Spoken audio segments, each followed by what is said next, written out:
Pernah nggak sih kamu mikir, zaman dulu, sebelum ada pabrik semen modern kayak sekarang, orang bisa bikin bangunan kokoh seperti piramida atau koloseum yang masih bertahan sampai sekarang? Pasti ada rahasia tersembunyi, kan? Nah, kali ini kita bakal kulik nih. Sebenarnya semen zaman dulu itu terbuat dari apa sih? Simak terus, karena jawabannya nggak semudah yang kamu bayangkan. Kita mulai dengan pertanyaan besar. Gimana sih orang-orang zaman dulu bisa bikin bangunan besar? Meskipun nggak ada mesin canggih seperti yang kita punya sekarang. Jawabannya adalah, mereka pintar banget menggunakan bahan-bahan alami yang ada di sekitar mereka. Salah satunya adalah semen. Jadi, kalau kita ngomongin semen zaman dulu, kita nggak bisa lepas dari yang namanya bahan-bahan alam. Misalnya, di Mesir kuno, mereka udah menggunakan campuran batu kapur, air, dan abu vulkanik. Nggak heran kan kalau piramida-piramida itu bisa bertahan begitu lama? Ternyata, mereka udah pakai bahan yang hampir mirip dengan semen yang kita pakai sekarang. Tapi, gimana dengan orang-orang Romawi? Nah, mereka juga nggak kalah canggih. Romawi kuno punya rahasia sendiri dalam menciptakan semen. Mereka memanfaatkan abu vulkanik dari gunung berapi, yang dikenal dengan nama pozzolana.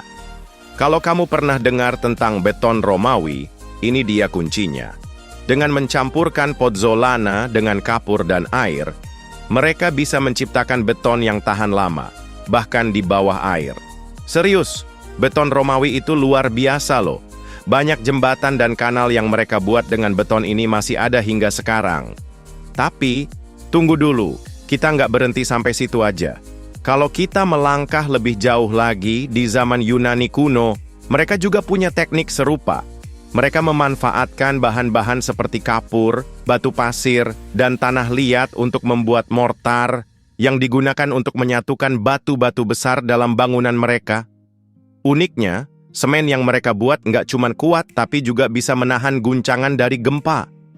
Kalau kamu pikir bangunan kuno itu nggak punya teknologi canggih, coba deh pikir lagi. Sekarang, mari kita bicarakan soal semen dari zaman prasejarah. Ternyata, manusia purba pun udah punya cara buat menciptakan bahan pengikat. Mereka menggunakan tanah liat yang dipanaskan untuk menghasilkan zat yang mirip dengan semen. Bukan cuma itu, mereka juga menggunakan bahan alami lain, seperti aspal dari alam, untuk membangun struktur bangunan mereka. Bahkan di gua-gua purba, ada bukti kalau mereka sudah menggunakan campuran alami ini untuk menempelkan batu-batu dan membuat tempat tinggal. Namun, meskipun teknik-teknik ini udah canggih, sebenarnya mereka nggak punya pemahaman seperti kita tentang kimia atau proses yang terjadi di dalam semen. Semuanya murni berdasarkan eksperimen dan pengamatan mereka terhadap alam. Inilah yang membuat semen zaman dahulu begitu unik dan penuh misteri. Lalu, apa sih yang membuat semen zaman dulu bisa bertahan begitu lama?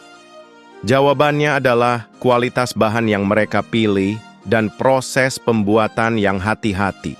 Mereka nggak asal campur-campur bahan, tapi udah punya pengetahuan tentang material yang tahan lama, terutama bahan-bahan vulkanik yang ada di sekitar mereka. Meskipun begitu, semen zaman dulu punya kekurangan loh. Misalnya, proses pembuatannya yang cukup panjang dan susah, serta kekurangan dalam hal ketahanan terhadap cuaca ekstrim. Makanya, semen modern yang kita pakai sekarang jauh lebih unggul. Tapi, tetap aja, teknik-teknik zaman dulu yang udah dipakai selama ribuan tahun ini patut diacungi jempol. Nah, gimana? Seru kan? Ternyata, semen zaman dahulu nggak hanya sekadar campuran batu dan air, tapi penuh dengan pengetahuan dan eksperimen yang brilian dari zaman kuno. Sekarang kamu tahu kan, gimana orang-orang zaman dulu bisa membangun bangunan megah yang bertahan ratusan bahkan ribuan tahun. Jadi, kalau kamu suka belajar tentang sejarah dan fakta-fakta menarik lainnya, jangan lupa untuk like video ini dan subscribe channel seputar cerita. Kamu nggak akan mau ketinggalan cerita menarik lainnya.